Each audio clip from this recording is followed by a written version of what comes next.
বাংলাদেশের জার্সিতে হামজা চৌধুরীর অভিষেক ভারতের বিপক্ষে এশিয়ান কাপ বাছাই পর্বের ম্যাচ। এর চেয়ে বড় উপলক্ষ বাংলাদেশের ফুটবলে গত কয়েক বছরে আর এসেছে কিনা সেটা নিয়ে সংশয় থাকতে পারে। আর কিছুক্ষণ পরে শুরু হচ্ছে বাংলাদেশ ভারতের সেই ম্যাচ সন্ধ্যা 7:30টায়। তো তার আগে আমরা আলোচনা করব বাংলাদেশে আজকে হামজার অভিষেক, হামজা কোথায় খেলতে পারেন, বাংলাদেশের খেলার ধরন কী রকম হতে পারে, সব কিছু নিয়ে আমার সাথে আছেন আসম ফেরদৌস রহমান এবং আমি রাসু নারায়ণ চৌধুরী। ফেরদৌস, আমরা প্রথমে সম্ভবত অবভিয়াস ইস্যুটা হামজা চৌধুরী, যেহেতু আজকে বাংলাদেশে তার অভিষেক হচ্ছে, হামজা কোথায় খেলবেন এটা নিয়ে একটা ইস্যু থাকতে পারে। তো প্রথমত হচ্ছে হামজার মতো একজন ফুটবলার বাংলাদেশের জার্সিতে খেলছেন, ইন্ডিয়াও এই ব্যাপারটা নিয়ে বেশ কনসার্ন এবং তাদের মধ্যেও বেশ আলোচনা আছে। অবভিয়াস প্রিমিয়ার লিগ লেভেলের একজন ফুটবলার এই অঞ্চলতে খেলেনি, তো এই ব্যাপারটা কীভাবে দেখছেন এবং হামজার ইনক্লুশন বাংলাদেশে বা ভারতের মধ্যে কতটুকু এক্স ফ্যাক্টর হিসেবে কাজ করতে পারে বলে মনে করেন? এই ঈদে জামা জুতো অ্যাকসেসরিজের ডিসকাউন্ট। যদি খেলার কথা বিবেচনা করি, হামজার ইনক্লুশন আসলে আমার ধারণা এটা মোরাল বুস্ট হিসেবে সবচেয়ে বেশি কাজ করবে। যে এরকম লেভেলের, মানে এই অঞ্চলে প্রিমিয়ার লিগ দূরের কথা, অ্যাকচুয়ালি ইউরোপিয়ান সেকেন্ড ডিভিশন বা থার্ড ডিভিশনের কোনো প্লেয়ার কখনো ওই পর্যায়ে খেলেনি। একমাত্র ভারতের যে গোলকিপার, সেও কিন্তু কিছুদিন থার্ড ডিভিশনে সম্ভবত খেলে এবং চলে এসেছেন। তো হামজার ইনক্লুশন যে এই অঞ্চলের জন্য কথা বলো, সেটা ভারতীয় কোচও স্বীকার করে নিয়েছেন। কিন্তু যদি খেলার দিকে বিবেচনা করা হয়, হামজার এটা মনে রাখতে হবে যে এই ধরনের দলের ক্ষেত্রে হামজার ক্যালিবারের খেলোয়াড় যদি একটু আক্রমণ ভাগের হয়, সেটা হচ্ছে যে কোনো দলের জন্য ভালো হয়। হামজার ইনক্লুশন হয়তো মোরাল বুস্টিংয়ে হবে। আর খেলার পজিশনিং বা চিন্তা করার যদি বলা হয়ে থাকে, হামজার পজিশনিং নিয়ে তো একটু আলোচনা আছে যে সে ক্লাবের মূলত ডিফেন্সিভ মিডফিল্ডার হিসেবে খেলে, কিন্তু বাংলাদেশ দলে আসলে তার মতো প্লেয়ারকে ডিফেন্সিভ মিডের মতো জায়গায় খেলানোটা আসলে কতটা যৌক্তিক। যেমন অনেক সময় দেখা যায় ছোট দলের অনেক তারকা ক্লাবে বড় ক্লাবে খেললে ভিন্ন পজিশনে খেলেন, যেমন ডেভিড আলাভা বলেন বা কানাডার ডেভিসের কথা বলি, তারা কিন্তু জাতীয় দলে কিন্তু সবসময় আরেকটু সামনে খেলে। তো বাংলাদেশ কি সেটা করবে কিনা, বাংলাদেশ কি তাকে একটু সামনে খেলাবে কিনা, যেহেতু বাংলাদেশের ফরওয়ার্ড লাইনে আসলে সবসময় দুশ্চিন্তা। অ্যাটলিস্ট কাবরেরার অধীনে কিন্তু বাংলাদেশ ডিফেন্সিভলি বেশ সলিড একটা গেম সবসময় উপহার দেয়। তো এই ব্যাপারগুলো আজকে আসলে মূল দেখার বিষয়। হ্যাঁ, এখানে যেটা হচ্ছে যে আমরা হামজার পজিশনিং যেটা কথা হচ্ছিল, যে অবভিয়াসলি হামজা ডিফেন্সিভ মিডফিল্ডার, সে প্রিমিয়ার লিগ খেলে বা এখন চ্যাম্পিয়নশিপে খেলছেন, কিন্তু সেখানে তো তার সামনে অনেক বেটার স্কিল প্লেয়ার আছে বাংলাদেশে। তো বা এখানে ধরে নেওয়া, এটা কোনো সন্দেহ ছাড়াই ধরে নেওয়া যায় যে এখানে তার লেভেলের স্কিল আর কারণে টেকনিক্যাল কোয়ালিটি যদি আমরা বলি, সেক্ষেত্রে ডেফিনেটলি এটা গত কয়েকদিন ধরে আলোচনা হচ্ছে যে এখানে হয়তো হামজাকে ডিফেন্সিভ মিডফিল্ডে খেলানো হবে না, যেটা হচ্ছে কাবরেরা তো গত 2 বছরে মেনলি 4-1-2 পজিশন, মানে 4-4-2 ডায়মন্ড শেপ যেটা, সেটাতে খেলাচ্ছেন। তো ধরা হচ্ছে যে হামজাকে হয়তো, কারণ হামজাকে তো আপনি আবার স্ট্রাইকে যদি আপনি খেলান ফরওয়ার্ডে, সেটা তো হয় না, আবার প্লাস ইনভলভমেন্ট তার থাকছে না। তো সেক্ষেত্রে হামজা যাতে মিডফিল্ডে থাকতে পারেন এবং খেলায় ইনভলভ থাকতে পারেন, সেক্ষেত্রে ধরে নেওয়া সেটার জন্য হামজাকে হয়তো 4-1-2-1-2 যে মিডফিল্ডে যে ডিফেন্সিভ মিডফিল্ডার হিসেবে হৃদয় থাকবেন। হৃদয় কিন্তু বাংলাদেশের মিডফিল্ডে বেশ খুবই ভালো খেলছেন এবং তার যেটা বলো একজন ওয়ার্কহর্স। আচ্ছা, তো তাকে বাদ দেওয়ার কোনো প্রশ্নই আসে না।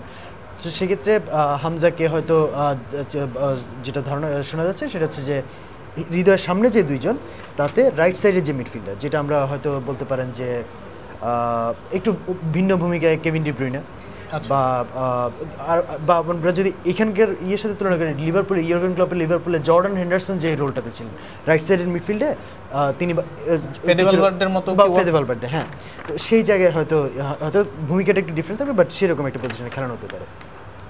তো ফেরদৌস, সেক্ষেত্রে আরেকটা কোশ্চেন এসে যায়, হামজার সাথে তাহলে কে খেলবে?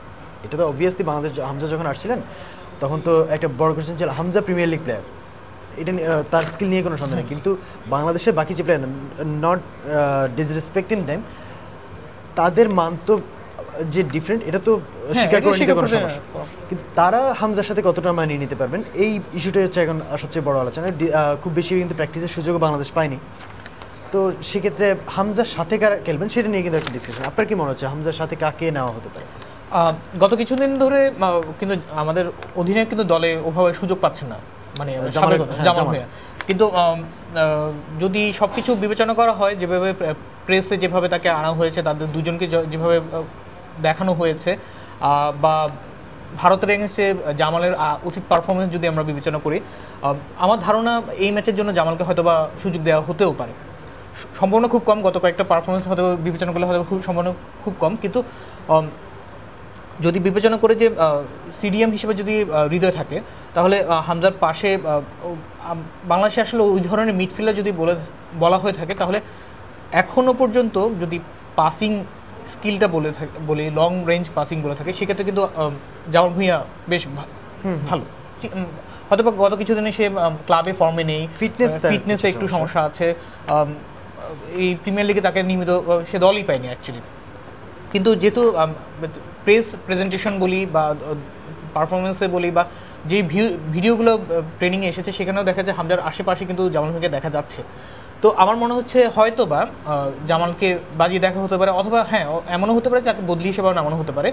আর কিন্তু মিডফিল্ডে বাংলাদেশের অপশন আছে, এটা এই নিয়ে কোনো সমস্যা নেই। বাংলাদেশের সমস্যাটা হচ্ছে ফরওয়ার্ডে। আর একটা কথা হচ্ছে হামজাকে রাইটে খেলানোর একটা ভালো সুযোগ হচ্ছে এই কারণে, হামজা এই এখন ধারে খেলছে শেফিল্ডে, কিন্তু সে যখন লেস্টারে ছিল তখন গত হাফ মৌসুম কিন্তু সে অ্যাকচুয়ালি মূলত তাকে রাইট ব্যাক পজিশনে খেলানো হয়েছে, ফলে ওই অঞ্চলটা ওই করিডোর ধরে খেলার অভ্যাসটা তার আছে। ফলে আমার ধারণা হামজাকে যদি রাইট সাইডে রাখা হয় এবং সে যদি ওভারল্যাপ করে উঠে যেতে চায়, তাহলে লং বল পাসিং বলি বা যেটাই বলি না কেন, সেটার জন্য আমি জামাল ভুঁইয়াকে অ্যাকচুয়ালি প্রেফার করবো। আচ্ছা, যদিও আমার এখানে একটু ডিফারেন্ট একটা ইয়ে আছে, কারণ জামাল আমরা যেটা দেখেছি গত 2000 লাস্ট যে সাফটা হলো 2023-এ, সেটা থেকে আমরা দেখছি কিন্তু জামালকে কাবরেরা 60 মিনিট 65 মিনিট এরকম সময় উঠিয়ে নিচ্ছেন। শুরু থেকে খেলছিলেন কিন্তু উঠে যাচ্ছেন, এবং জামালকে কিন্তু তিনি ওই যে টিপ যেটা 4-1-2-1-2 পজিশনের যে ডিফেন্সিভ মিডফিল্ডের হৃদয় সামনে দুইজন, তার সামনে জামালকে রেখে খেলাচ্ছিলেন।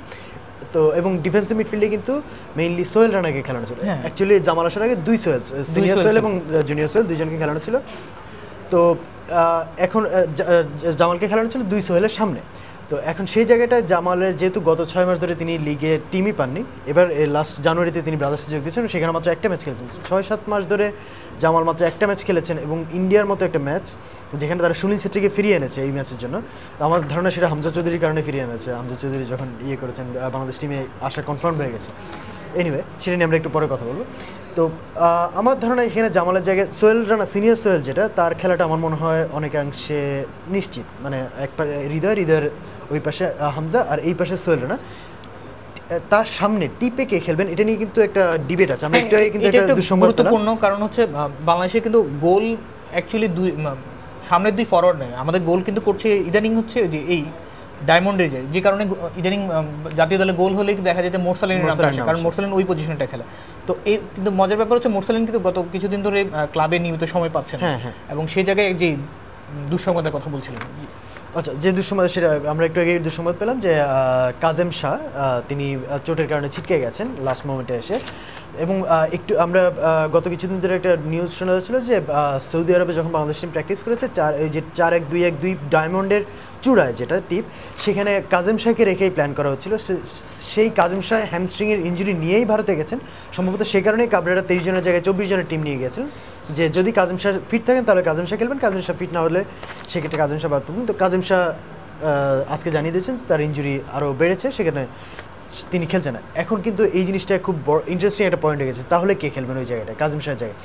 মোরসালিন তার কোয়ালিটি নিয়ে সন্দেহ নেই, কিন্তু তিনিও জামালের মতোই, তিনি কিন্তু আমরা যদি দেখি এই সিজনের শুরুর দিকে 3টা ম্যাচ খেলেছেন 73 মিনিট। এরপর তার পার্সোনাল প্রবলেম, তার ইঞ্জুরি সব কিছু মিলিয়ে এই বছরের শুরু থেকে কিন্তু তিনি বলতে গেলে নেই, মাঠেই নেই। তো মোরসালিনকে কি খেলাবেন কিনা? মোরসালিন আপনি যদি গোল স্কোরিং অ্যাবিলিটি দেখেন, ড্রিবলিং দেখেন, সেক্ষেত্রে মোরসালিনের খেলাটা হয়তো দরকার, কিন্তু তার ফিটনেস যদি আমরা চিন্তা করি, তার দলের সাথে থাকার ব্যাপার যদি সেক্ষেত্রে মোরসালিনকে হয়তো নাও নিতে পারেন। এখন কাজেম শাহ নেই, সেক্ষেত্রে কি জামাল ভাইয়েরও ফিটনেস নেই, সেক্ষেত্রে কে?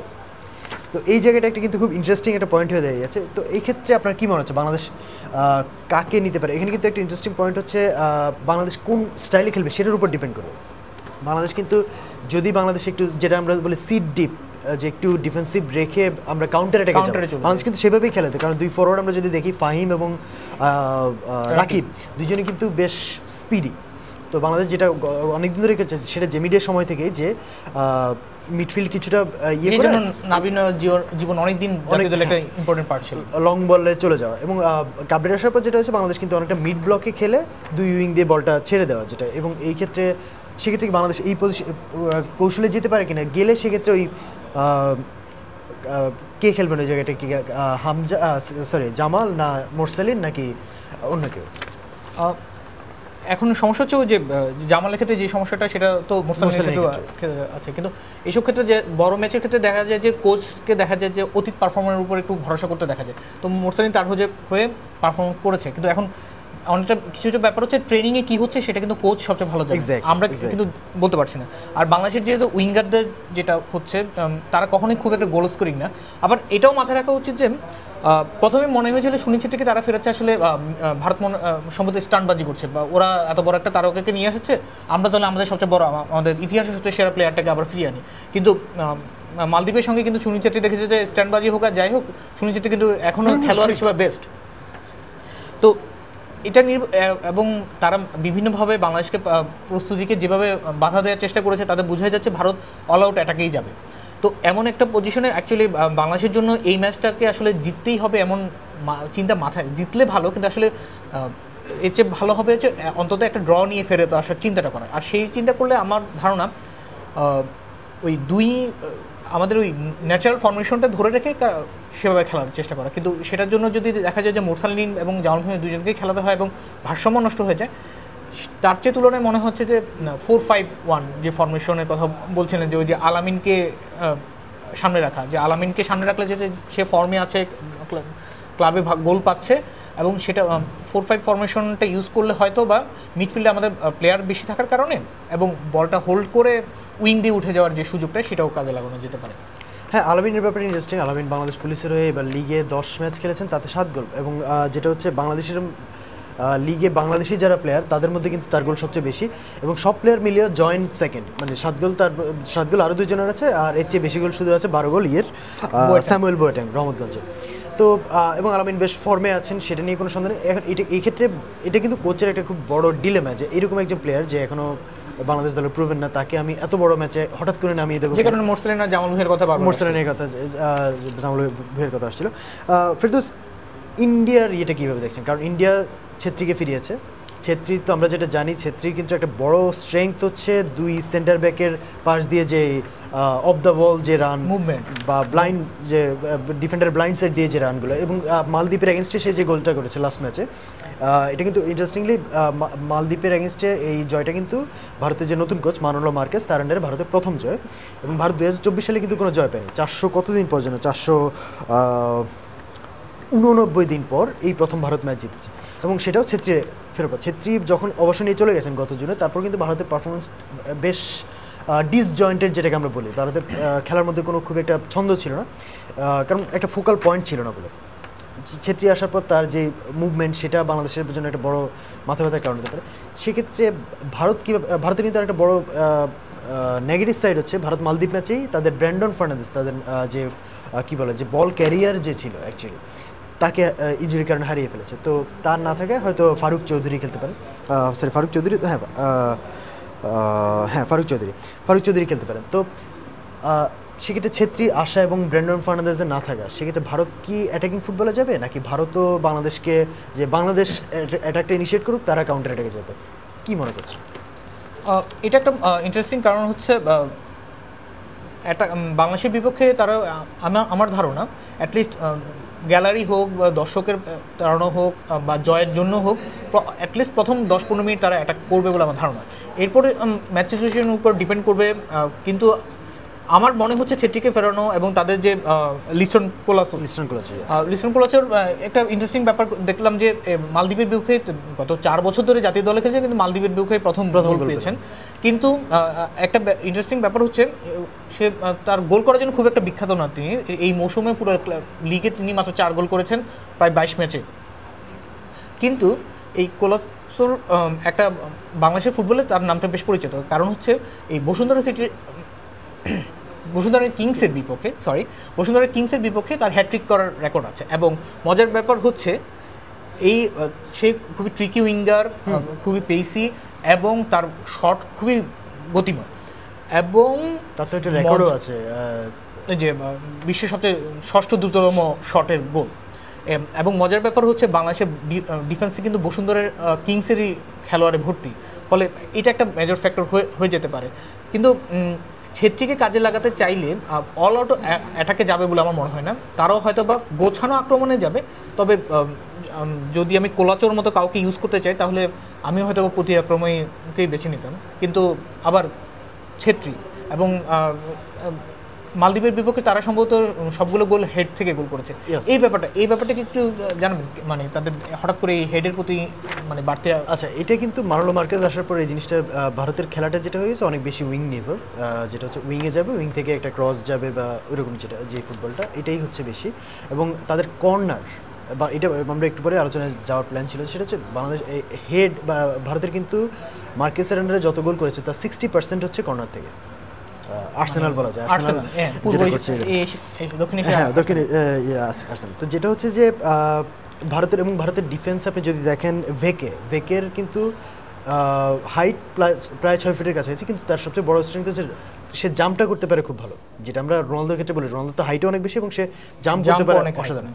ছেত্রীরও কিন্তু এই অ্যাবিলিটিটা আছে, সেও কিন্তু বেশ ভালো জাম্প করতে পারে। হ্যাঁ, রোনালদোর সাথে তুলনাটা হয়তো অনেকে করে নেবে, বাট এই জিনিসটা আছে যেটা আমরা স্প্রিং বোর্ড বলি, যে স্প্রিং বোর্ডের মতো লাফিয়ে ওঠা, যেটা হল্যান্ডের নেই। হ্যাঁ, হল্যান্ডের যেটা নেই। তো যেটা হচ্ছে এই জিনিসটা বাংলাদেশের জন্য কিন্তু একটা বড় প্লাস। ওদের ডিফেন্সে দুইজন আছে, জিঙ্গান এবং আরেকজন কে জানো, সুভাশিস, সন্দীপ জিঙ্গান এবং সুভাশিস দুইজন হচ্ছে 6 ফিটের উপরে। তো ভারতের এই যে বাংলাদেশে কিন্তু ডিফেন্স আবার হাইটের একটু শুধু তপু হচ্ছে 6 ফিট, বাকি সবাই হচ্ছে 6 ফিট হিসেব করলে তো তারিখে অনেক খাটোই বলে খাটো। তো সেক্ষেত্রে এই হাইটের কারণে ভারতের যেটা হচ্ছে এই হাইটের সুবিধাটা নিয়ে তারা, আপনি যদি মালদ্বীপের বিপক্ষে ম্যাচটা দেখেন, তারা দুইটা ছেত্রীর গোলটা হচ্ছে বাম পাশ থেকে লিস্টন ক্রস করেছে, ক্রসে ছেত্রী গোল করেছে। এবং ছেত্রীর ওই গোলটাও কিন্তু আপনি দেখবেন সে সেন্টার ব্যাক ছিল, সেন্টার ব্যাকের এই পাশ দিয়ে ব্লাইন্ড সাইড দিয়ে এসে হেড করে গোল করে বেরিয়ে গেছে। আর এর আগে যে দুইটা গোল হলো, দুইটা হচ্ছে কর্নারে হেড। ভারতের এই জিনিসটা খুব, হাইটের যে সুবিধাটা এটা ভারত বেশি নিচ্ছে। এবং বাংলাদেশ যেটা গত কয়েকদিন প্র্যাকটিসে দেখা গেছে, যেটা জানা গেছে, তারা এই হেড নিয়ে, কর্নার নিয়ে বেশ ভালো প্র্যাকটিসে বেশ কাজ করেছে। এই ক্ষেত্রে হামজার রোল একটা বড় গুরুত্বপূর্ণ হতে পারে। এবং আরেকটা যেটা হচ্ছে বাংলাদেশে আমার যেটা মনে হচ্ছে, রাইট ব্যাকে কিন্তু বাংলাদেশ গত কিছুদিনে বিশ্বনাথকে খেলেছে, বিশ্বনাথ না থাকলে সাদ। এই ম্যাচে লিস্টন কোলাচে থাকার কারণে সাদের কিন্তু পারফরমেন্স যেটা হয় যে একটু ওঠানামা করে। সাদ হয়তো আজকের ম্যাচে খুব ভালো খেলেছেন, পরের ম্যাচে দেখা গেল কোনো একটা মিস্টেক করে ফেলছে। তো আবার ভারতের বিপক্ষে কিন্তু সাদের গোল করার এক্সপিরিয়েন্স আছে, আবার গোল তার কারণেই গোল খেয়ে গেছে সেই এক্সপিরিয়েন্স আছে। তো সেদিক থেকে বাংলাদেশের রাইট ব্যাক কে খেলবেন সেটা সম্ভবত একটা ক্রুশিয়াল হয়ে যাচ্ছে। কারণ ভারতের আমি যেটা মনে করছে যে সুনীল ছেত্রী যেহেতু ফিরেছেন, তার যে অফ দ্য বল রানিং, কারণ সুনীল ছেত্রী কিন্তু খুব পেসি না, তার খেলাটাই হচ্ছে অফ দ্য বল রানিং এবং পজিশনিং, এই জিনিসটার উপর। তো সেই কারণে ভারত যে কাউন্টার অ্যাটাকে সিডি মিডফিল্ড বা মিড ব্লক বা লো ব্লক করে কাউন্টার অ্যাটাকে ফেসে যাবে, সেটা উইঙ্গারে উঠে যাবে। সুনীল ছেত্রী তো আর সেই বয়সও নেই, তার সেই স্পিডও নেই। সেটা আমার যেটা মনে হচ্ছে ভারত হয়তো বল পজিশন রেখে অ্যাটাকে যাওয়ার, যেটা সেটা বাংলাদেশের জন্য টু বি অনেস্ট আমার মনে হয় বাংলাদেশের জন্য সেটা ভালো, যে মিড ব্লকে খেলে করা। তো সেক্ষেত্রে ওই লিস্টন কোলাচোকে আটকানো খুব গুরুত্বপূর্ণ একটা ব্যাপার হবে, কারণ লিস্টন কোলাচোর দিক থেকেই ক্রসগুলো বেশি যায়। যেহেতু ওদের ব্র্যান্ডন ফার্নান্দেজ নেই, সেক্ষেত্রে লিস্টন কোলাচোর গুরুত্বটা হয়তো আরও বেড়ে যাবে। সেই জায়গায় একটা রিউমার শোনা যাচ্ছে যে হয়তো সাদের বদলে রহমতকে খেলানো হতে পারে। তো এই ক্ষেত্রে পেসটা ইম্পর্টেন্ট না? হ্যাঁ, পেস ইম্পর্টেন্ট ডেফিনেটলি, কিন্তু রহমতকে খেলানো হয়তো ডিফেন্সিভলি রহমত আর একটু বেটার। এবং যদি বাংলাদেশ মিড ব্লকে খেলে সেক্ষেত্রে কিন্তু আপনি দেখেন হামজা তো অলওয়েজই সে ডিফেন্সিভ মিডফিল্ডার, তাকে বাংলাদেশ একটু ফরওয়ার্ড রোলে ইউজ করলো, সাথে হৃদয় আছে। যদি বাংলাদেশ মিড ব্লকে খেলে সেক্ষেত্রে আপনার মিডফিল্ড থেকে ভারতের যে উইংয়ে পাস যাওয়া বা ছেত্রীর কাছে যে পাস যাওয়া, সেই লাইনটা কিন্তু একটু কেটে দেওয়াটা একটু সুবিধাজনক হবে। তো এবং আবার সেখান থেকে হামজা যদি বা জামাল খেললে জামাল বা সোহেল রানা বা হৃদয়, এরা যখন যে লং বলটা যদি দেয় সেক্ষেত্রে আপনার রাকিব বা ফাহিম বা এরপর সামনে আরেকজন, সেটা মোরসালিনী হোক বা আলামিনী হোক, তো এই ফর্মের কৌশলটা বাংলাদেশের জন্য হয়তো বেটার হতে পারে। আর ওই যেটা বললাম রাইট ব্যাকে হয়তো রহমতকে খেলানোটার একটা রিউমার শোনা যাচ্ছে, আমার মনে হচ্ছে এটা লাস্ট মোমেন্ট পর্যন্ত একটা সেটা কোচের ডিসিশন, এটা তো রিউমার, সবাই জানে সবই তো রিউমার। তো এই জায়গাটা খুব ক্রুশিয়াল একটা ফ্যাক্টর হতে পারে। লিস্টনের এগেইনস্টে কে খেলছে।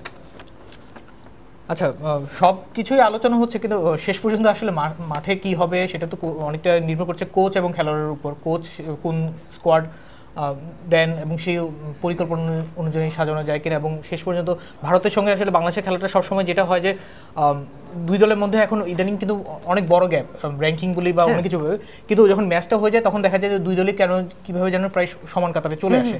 সো ফলে ম্যাচটা অনেক কিছুই হবে, কৌশলে হবে, মারামারিতেও হতে পারে, এমনকি দেখা গেল যে উত্তেজনা বসে অনেক কিছু ঘটে যেতে পারে।